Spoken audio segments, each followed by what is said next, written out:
Oh shit.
Thing.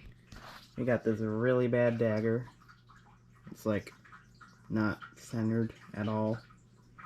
We've got this really useful hook scraper tool. Use it to like pick up bricks and stuff. Here's like the candy cane of doom hatchet. Still have to sharpen it. Too lazy to do that. We got this weird knife that's a little thin in the middle.